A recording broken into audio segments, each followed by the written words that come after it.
It's September 10th. What happened?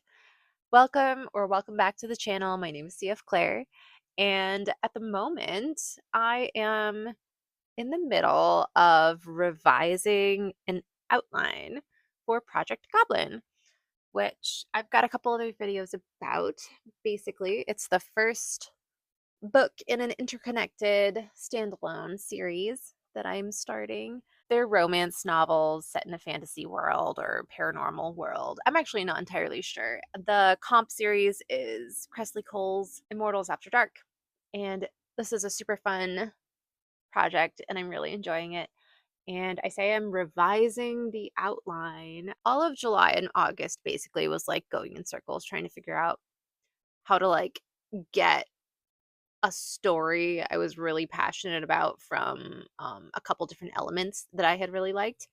And I finally found that, and I'm feeling so good about it. And I did my first draft of the outline a couple weeks ago. And I like to go pretty in depth and go like scene by scene. So now I'm looking through that and I'm getting more specific, which I've been so enjoying. I think it's like one of those things that like if you don't know or are unfamiliar with like what kind of writer you are, you could get yourself in the trap of outlining so much that you just don't want to write the book anymore. And what I'm learning more and more about myself is that I don't get tired of like knowing too much about the story, because what I enjoy the most is how I tell the story. So like the actual words are the fun part for me. But as much as I want to work on the story today, I'm like in a very distracted, procrastinating mood. So I'm hoping that talking to the camera helps focus me a little bit. So right now what I'm doing, I'm working on the 22nd chapter, and I have some like bullet points of things that I think are going to happen in the chapter. I can kind of like see it in my mind how I want it to look. And I'm really having a hard time getting my brain to be like, okay, but what's the conversation and who is it that's like driving the scene, because who has the stronger desire here? And my brain's just like, it's a movie. You're supposed to watch it and not think and use your brain. So I'm going to write out the bullet points that I have on this index card. I'm going to write those out in my little chapter outline. And then from there, I'm going to kind of like talk myself through it and sort of figure out whose desires is driving the scene. There's a lot of information that they need to exchange, and some of it's going to happen in this chapter, but yeah, like to what extent, I don't know.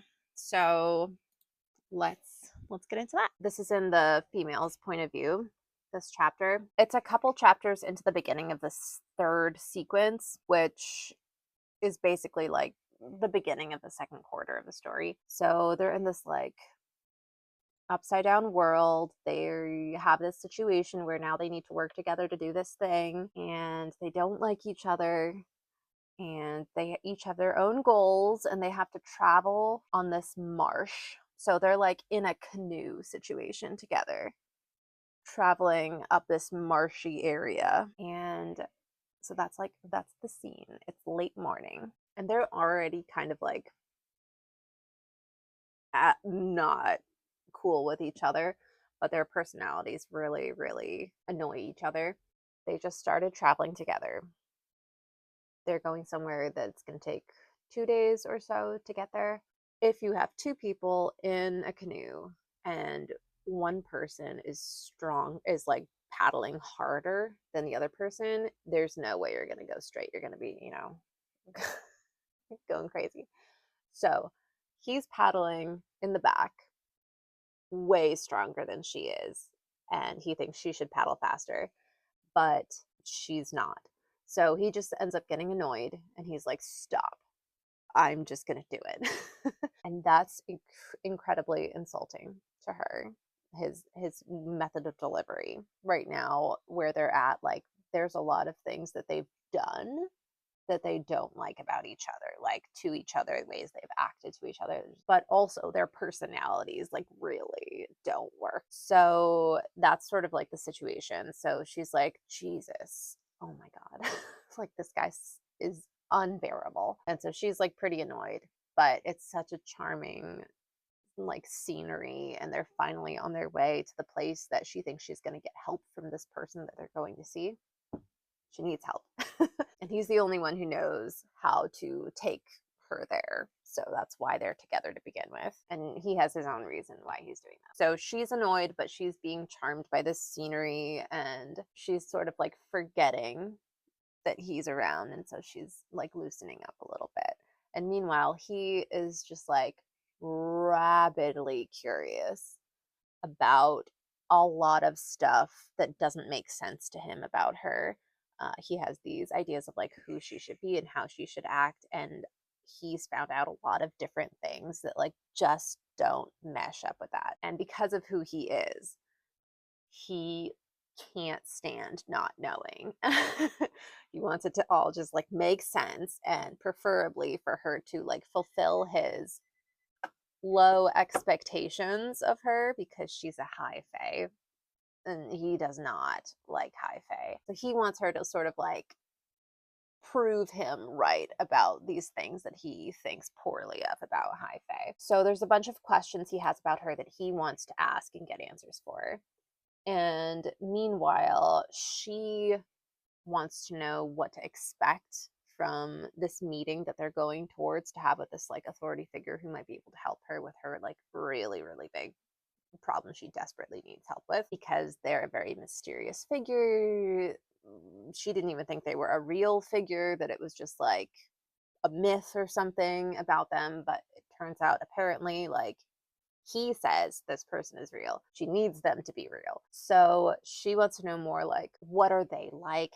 What should I expect from the situation? Like, how should I present my case so that she can like be best set up to get the positive outcome from the situation that she wants? And also like, how does he know this person? So they must have some sort of conversation where there's some amount of information exchanged, and they end up just like annoying each other throughout the course of that, to the point where he gets so upset, or so like wanting to upset her, kind of more like in a very pulling on a girl's braid, like in the schoolyard kind of little boy way. It was just like, you know, you shouldn't be acting like this, obviously. It was just like he just wants like a reaction. So all of this up to the point where he just ends up flipping the canoe and they both land in the water, and she's like, what, are you crazy? And so he gets kind of like what he wanted of her, losing the sort of like frigid, distant, above him vibe that she's been projecting for a while. And he gets more of that actual direct confrontation and annoyance that he would prefer. And so that's kind of like how the movie in my mind ends for this chapter. So now it's taking that stuff and sort of putting that into a scene sequel format and getting more of the specifics for it. So that's what I'm trying to work on. And my brain is just like, you want to like stop there. But like I don't, because I'd really ideally like when my brain's working, like I've been able to flesh out 4 chapters a day, and I really want to do that. But here I am stuck on this first chapter I'm trying to do. So it's just like, all right. But anyways, I'm going to try to do that. Okay. That took entirely too long. I think that was like an hour or an hour and a half or something. I had a good time doing it. So that's important. Doing this is helping me connect so strongly to the characters and their emotional arc.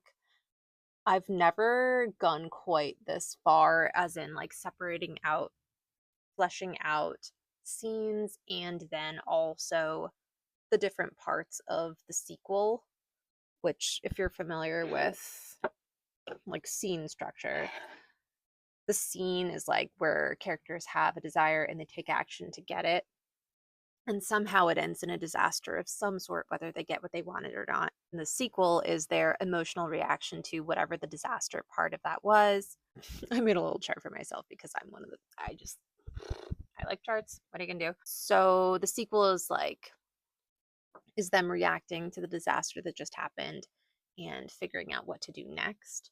So you've got the emotional aftermath of right when it happens, then analyzing whatever the problem that it created is, reviewing any past events, then planning and debating between different strategies or options, and then the decision on which one they're going to go with, and then them taking action to do that, which, when it encounters opposition, begins the next scene. I've never outlined separating sequels from scenes before, and I think it's really good for me to outline separating them, because having that separation of exactly like what's going on in that sequel as the characters are like processing things, I think has been like a missing piece for me, and why sometimes it feels like I'm writing their emotional reactions to things as a scene, like as if that reaction was a scene where like their goal was to get over this. I don't know, it's hard to explain. I've been enjoying doing that and it's feeling really cohesive. That's what I've been working on for the last like week or so with this revision of the outline, and I'm really liking the way it's coming together. I have like the bones of it from the initial outline that I mostly pretty much like, and then as I'm like fleshing things out further, I'm like, oh, that would be so fun to write. And I think I mentioned in the last update, I was thinking I would go a little bit more cozy than Immortals After Dark, and that's not true. I did a little bit more research into some books that are like cozy romantic fantasy. I really like a lot of the stuff about them and they're really fun. But I think what I actually really like in writing and in romance novels to read is having these like pretty deep change arcs that cozy fantasy just doesn't really lend itself to, because it's cozy, so there's nothing like too terrible that happens. And so it's much harder to have like a large growth arc when like nothing that bad is happening. It's like pretty nice. So in fact, I am going to stick with more of an action forward fantasy romance setting, similar to Immortals After Dark in that way. And I've been having a lot of fun figuring out their sun and moon sign combinations.